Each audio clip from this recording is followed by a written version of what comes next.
In 2015, no one knew their name, but now you can't walk through North America without some relation. Who's singing with Bruno Mars? I've seen those glasses somewhere. Gentle Monster, Ambassador Jenny. Who's always on those Dior ads? Jisoo! Wait, I've heard that song everywhere. In 2016, a new girl group was debuted in South Korea under YG Entertainment. They only had 4 members, very few songs, and almost no promotion compared to typical K-pop groups. Yet today, BLACKPINK is one of the most famous pop groups in the entire world. Which begs the question, how did a Korean girl group break into a market that even most Western artists struggle to enter? The answer isn't just music. It's strategy. Unlike Western artists, K-pop idols are created through a structured trainee system or formed through survival shows. As for BLACKPINK, they were formed through a closed trainee system run by YG Entertainment. Companies recruit teenagers and train them for years in singing, dancing, and media behavior. BLACKPINK's members train between 4 and 6 years before debut. This matters because K-pop groups are not just musicians. They're designed as multimedia entertainers. This makes the group adaptable to global audiences. So, from the beginning, BLACKPINK was never just built for Korea. BLACKPINK's producer Teddy Park designed their sound differently than traditional K-pop girl groups. Ways that BLACKPINK have secured interest can be in songs like How You Like That, with a viral dance hook,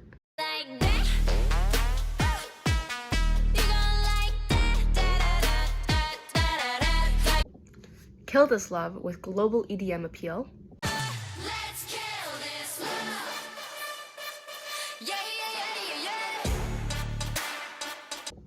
and Pretty Savage that leans into trap bass and rap delivery.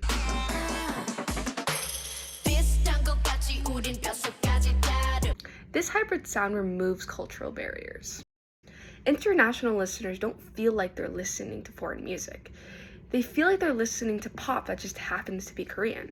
That's a key reason why BLACKPINK grew faster than earlier K-pop groups. Additionally, K-pop idols traditionally promote Korean brands. But another way BLACKPINK broke into the market was doing something different. They entered luxury fashion. Each member became the face of a global luxury brand. Jennie with Chanel, Jisoo with Dior, Lisa with Celine, and Rose with Saint Laurent. This changed their identity from idols to global celebrities. Fans didn't just follow their music. They followed their lifestyle, fashion, and personalities. Unlike earlier cute or innocent girl groups, BLACKPINK prioritized and popularized the girl crush image. Confident, luxurious, powerful, independent, and slightly intimidating. Compare this to earlier cute concepts in K-pop. BLACKPINK shifted the image of female idols from innocent to dominant. Their lyrics and styling emphasizing wealth, power, and confidence. This aligning more closely with Western feminist pop trends. Something to keep in mind as well is that most K-pop groups are marketed just as a group. However, with BLACKPINK, each member was built a separate identity from the group early on. Instead of blending into one uniform image, each member represented something different. A different personality, different fashion, a different music tone, and an overall different market. This is strategic diversification. Jennie debuted solo 2 years after BLACKPINK debuted. Her image was chic, fashion-forward, confident, and minimalistic luxury. Rose debuted in 2021. Rose leaned into Western pop rock music, English-forward lyrics, and emotional vocals.